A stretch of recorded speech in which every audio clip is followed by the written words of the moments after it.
Good evening.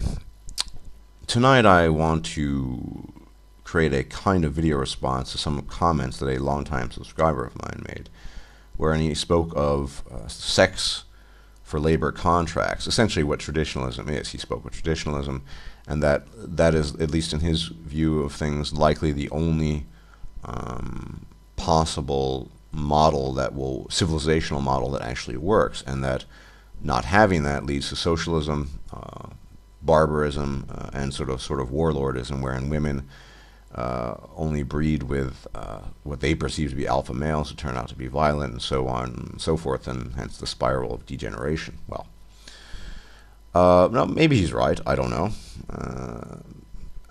I'm more concerned with the plausibility of that model. Now, for one thing, I think that it's unlikely we will return to that. Now, this is not a video so much saying that that's the... I don't know if there's another model for, say, the preservation of civilization that works better. And maybe I can think of one day, but that's not my main concern. I think that model is gone, of course, and we need to look at why it's gone. And we also need to see if there is a possibility of restoring that, whether we want to or not. I think we know my opinions on traditionalism and that sort of thing. Well, let's look at the roots or some aspects of old school traditionalism. Sex for contracts, basically, women giving their sex and reproductive resources for male labor.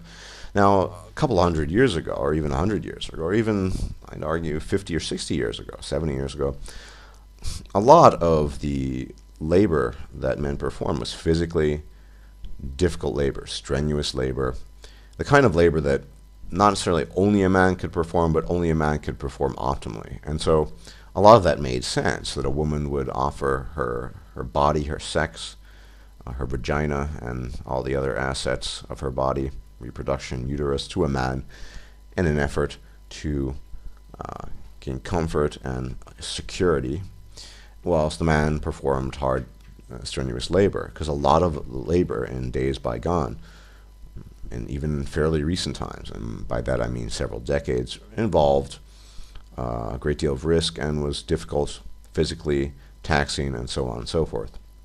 Now, it's not to say that today such jobs don't exist. After all, they do. You never see women working in oil rigs, at least not to my knowledge. And you don't see women working in coal or diamond mines, not to my knowledge. And the term garbage woman is an oxymoron. And why is it an oxymoron? Because we never see women who are garbage people, garbage persons working in sanitation. That's a pretty difficult job, or it's a dirty job at least. They don't want to do it. Female plumbers, very rare as well, and so on and so forth. So there's a whole range of labor jobs on the market that are still pretty labor intensive, and not pencil pushing, button pushing. Having said that, I have gone on record for saying that technology has really changed the landscape, and that mechanization has really just transformed society. With that said, it's easy to observe that a great deal of jobs, many jobs, do not require strenuous physical labor and can be performed by both men and women. Now, let me differentiate between requiring and wanting. So if I say certain jobs does not require male labor, it doesn't mean that women want to do it. So let's just have that preface everything I'm saying now with that statement, sort of as a caveat emptor, let the buyer beware. Well, so a lot of jobs don't require male labor, to learn how to work a computer, to learn different coding languages for computers, to be a fashion designer. There's really almost endless list of jobs that don't require strenuous physical labor that can be performed, not necessarily want to, but can be performed by both men and women.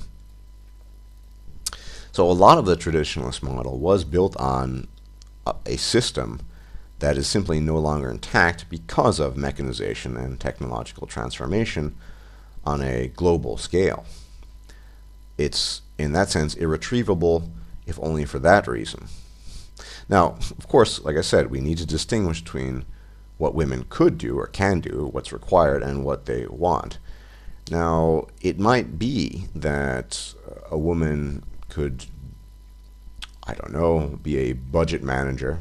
To cite a good example, my friend, who is the head of, or one of the most important people in the Rhode Island Budgetary Office, I mean, he has a lot of responsibility. If he messes up, a lot of things fall apart. Now, there's nothing to say that a woman could do that, sure. Would she want to? Can most women, or would most women have the wherewithal? Well, the mental faculties, I've mentioned genetics before. But I mean, most women are not going to want to do that. So, but there are still many jobs that don't require physical labor that women can do. And so men no longer have a monopoly in that sense on the labor market.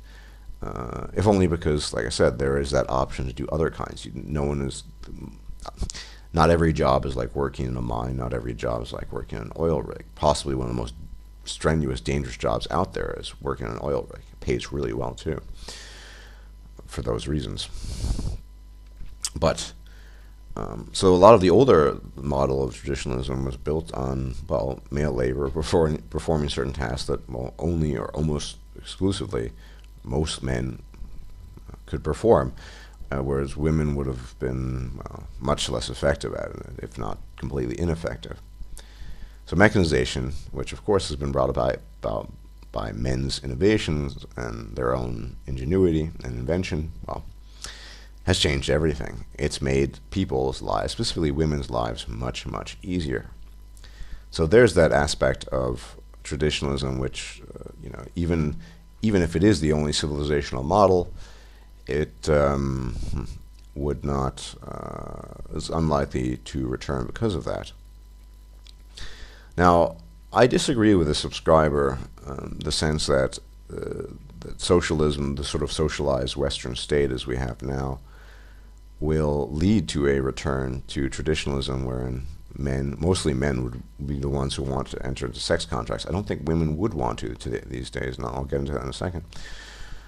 Because of the mechanization, because of the level of technology, the idea that once socialism or socialized systems of government fall apart, we would be forced back into a labor provision for sex resource kind of system is unlikely, because that system, as I said, is predicated to a large extent on a kind of labor market that has been transformed to the nth degree by technology. So what we really would need, if we really want to bring back that delectable system, is a system, well, where something that just destroys everything, where we're maybe a nuclear fallout. Anyone play the series Fallout by Bethesda, you know what I'm talking about. That kind of system where everything's just destroyed. Yeah, we would go back to hunting and gathering if our species survived, and of course we'd have the traditionalist system. Well, so that's doesn't seem likely to me. No matter how socialistic things become, how Marxist, to use some of our favorite people's terms, when things become, well, it's unlikely because of technology. So that just doesn't seem to work. Now, let me go on record for saying that I don't give a shit what women want. Why would I? I don't interact with them on a personal level. But that said, and don't get offended by the statement, let me clarify. I think we should be concerned with what women want. Now, before you all flip out of your seats and think, oh my God, he's just said we should be concerned with what women want, let me just explain myself here. I don't think we should be concerned with what women want because we're seeking to please them or make them feel good about themselves. We have enough men, mangines, white knights, and women as well trying to do that. No, we don't need that. But what I mean is that, and this has been brought up and actually talked quite extensively about by Barbarossa, and I think is trying to recall the name of the traditionalism, various videos on traditionalism, but one specifically that I recall, and I don't have the name off the top of my head because I just decided spontaneously after work to make this video, where he cites examples of Asian cultures, Asian countries, specifically India and China, and women who are just giving up the system. Why? Mostly women in large urban centers where they have the mechanization, the technology, that it's become clear that through actually the system, politicized feminism in a lot of ways has revealed to us female nature. In case it had not been completely clear to us, we know now what female nature is all about. And so the question that needs to be asked is, do women want the sex contract? Do they want the marriage? Do they want the sex for labor system? Do they want the traditionalist setup? Well, some do, obviously. I mean, we have interacted, we've heard from even a few of my subscribers are traditionalist women, believe it or not. But the majority of women do not want that. They're not interested in that. In fact, the majority of women, unless it's for their own personal pleasure on some minute scale arbitrarily, aren't even interested in having sex with men for the most part. They are much more interested in shopping and gossiping and doing whatever else they want. So, no, they're not really interested in that. That's why we should be concerned with what women want. So unless you want to force women at gunpoint, and I don't want to do that and can't endorse that for obvious reasons, it's a no-brainer, for them to enter into sex for resource contracts, I just don't see it happening. Women don't want that anymore. Now, whether or not it's good or bad is kind of irrelevant here. We just know that that's not what women want. They have demonstrated to us repeatedly over the past decades that that's not what they want. We see this now happening in Asia. Women all over the world don't want that setup. The only times they do want it is is when they don't know anything else, when they live in small suburban, not even suburban, but I would say rural areas that are technologically poor, say, compared to large cities and what have you. Yeah, you still have that setup going there because you need, say, the farmer's wife needs his labor. That's simply not true of a woman with a university degree in something vaguely relevant. Not only, and then she has the state on her side with affirmative action and quotas and what have you. So, what do women want? Well, they don't want that, quite obviously. Now, that should be what I'm saying should be taken into account along with my opposition to the notion that politicized feminism, tricked women into doing all these things, and if we just got rid of it and all the Marxism, women, they would fall back in their place, get back in the kitchen, and everything is going to be peachy keen, and it's lever to beaver. The golden age utopia will be ushered in. Well, no. It seems terribly implausible to me that women were conned into feminism, or even the ones who weren't active feminists. They did not reject the gifts, if you want to term it as such, that politicized feminism, had bestowed upon them. So, no, it does not appear, ostensibly at least, that women are as a whole are interested in sex for resources contracts. Now, they might want to steal men's money, a lot of them do, but they don't want to work or live within the confines of that contract. Otherwise, there wouldn't be no-fault divorce. Otherwise, women would just shut up and put out because the man was bringing home the bacon. And, well, that's just not the case anymore. Another reason why it's highly unlikely that this system is going to come back, that in course conjunction and combination with a great deal of technology we have these days, a lot of that just doesn't work. So, yeah, sure, it leads to a more barbaric state, I guess, a state of affairs for civilization and society, and, because women will choose to breed with men who, probably aren't the most optimal gene carriers in the sense of contributing to civilization and society, if you think that's important. But I also am concerned with, one thing that's always concerned me with the traditionalist mindset or setup is that traditionalism at its heart, along with conservatism, is really about hierarchy and conformity, in my opinion. Now, despite what some people might claim, that it's about being an individual and individuality, it's not. After all, being conservative, being a traditionalist means adhering to what time-honored traditions, that which has, I guess, been functional in the past, and is sought to be preserved in the present. There's nothing defiant about that. It's, if anything, it's more conformist than just about any system I can think of.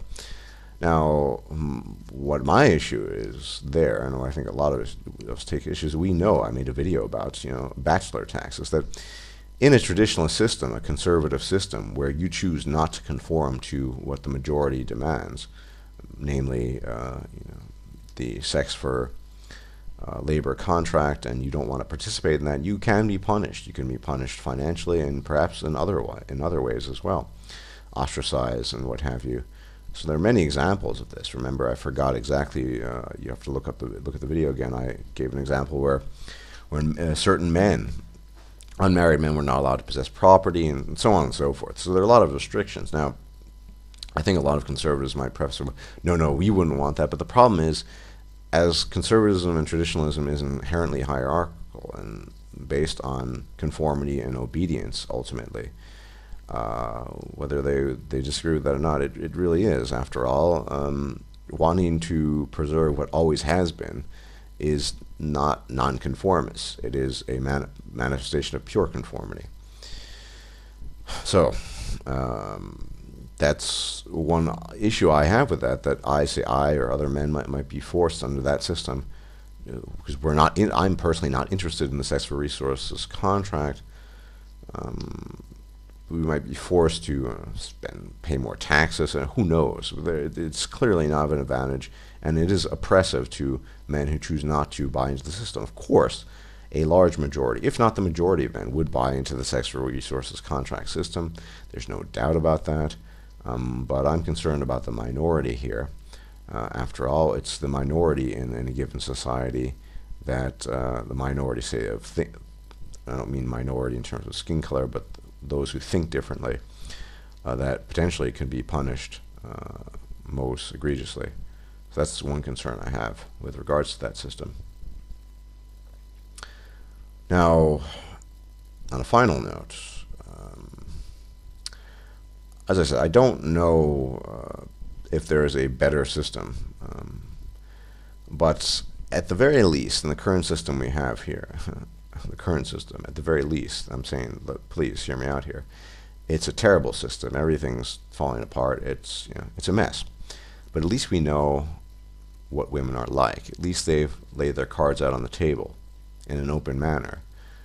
There are no illusions anymore to women. We know about female nature. We know that it's exploitative. We know it's incredibly manipulative, and we know that they're in it for themselves and don't give a rat's ass about their men. And we know this. We also know that, of course, in a sex for resources contract, what happens to the man who falls ill? Well, he could be he can't fulfill his end of the bargain. And we know that traditionalist women, only care about what their men can bring home in terms of bacon. So we know that women don't care about men as human beings. And feminism has shown us the light in that sense. I'm not saying this is a great thing, but at least we know what we're dealing with. And so traditionalism in that sense, well, yeah, I think the subscriber also mentioned that ultimately in the past, sex, marriage, there wasn't much talk of love. It was just an issue. It was a business transaction, sort of an exchange of commodities. And that's true. But we also had chivalry, the notion that men are to die before women and so on and so forth. How would you get rid of that? Surely I can't imagine, and I know I assume you're going to watch this, I can't imagine that you would support this notion that men are to put their lives on the line before women do so. I mean, that is in part of the traditionalist white knight chivalric setup. That is chivalry pure. And so I don't know how you would mitigate that or just get rid of that. I mean, because, like I said, bound up in all of this are all these notions of men making sacrifices for women being more valuable than men. Regardless of whatever system we might have, be it a Marxist system, a socialistic system, a traditionalist conservative system, whatever, men will always be undervalued in the sense of their actual lives, not in the sense of what they can do. Of course, that is highly valued. But as Man-Woman Myth has put very eloquently, men are human doings and women are human beings. And we who strive for the likely unattainable status of humanity, we men who strive, would not be content in a system like that, or really in any system. The only humanity that a man can give himself is, well, the humanity he himself chooses to give himself, since on a societal scale, it's not acknowledged and simply doesn't exist. So it solves nothing. I guess the only good thing about that kind of setup is, yeah, it allows men to breed and pass on their genes. If that's the the greatest goal a man can have, well, so be it. But remember, some of the greatest thinkers were not men who were engaged in relationships at all. Newton, Leibniz, Edison. These were people who, well, if they were engaged in relationships, very minimalistic, and they really were pursued their higher ideals, their interests, intellectual interests, more to a far greater extent than anything like that, anything personal or private. So it's just some food for thought. Recapping, no, I just think technology has changed labor market such that it's just not getting back to that kind of system wouldn't work. Although, yeah, there will be women who want it really cushy, and they might buy into that, of course. And most women, not all women, they don't want that. Women we know are creatures that, apart from their direct progeny, tend to only think of themselves. That's how they've evolved. And so why would they want to enter into a system where they could possibly be penalized? Imagine, under the stipulations of a sex contract, one of those stipulations, I'm not kidding here, something to the effect of, you will give him a blowjob every night after he comes home from work. So the man comes home from work, he's tired, he pulls his trousers down, he tells his wife to open her mouth, and she refuses. Well, how many? I mean, that ultimately that could be stipulated in a sex contract. I'm not passing judgment on that stipulation one way or another, but how many women want to be bound to that sort of thing? Well, I don't know. Not many. After all, women are moody creatures, and so I don't know. This doesn't seem very plausible to me that we're ever going to get back to that system, and I don't know. There are other negative aspects for bachelors, men who choose to go their own way under a traditionalist system, because in that system, society is so conservative that deviation from, remember, the heart of conservatism is hierarchy more than anything else, in my opinion at least, my observation. Adherence to certain values, time-honored values, that not following that, and no, I'm not a Marxist, not following those time-honored patterns, traditions, what have you, well, you can net you some nice punishment, and that's, of course, not that nice, no? Anyway, that's all I have to say about that for now. I'm pretty knackered. I'm making this after work, and I commute and what have you, so I don't know how coherent that was, but I thought it was almost necessary to make some sort of video response to these some of the comments that my subscriber made, and we'll see what people think about this. But for all the reasons I cited, I just don't see that the model coming back. And well, if it's the only civilizational model we have, and it's not coming back, then we're pretty screwed, aren't we? Well, anyway, some food for thought, and have a good night. I am knackered off of my ass, and I'm probably going to go to bed soon, so take care.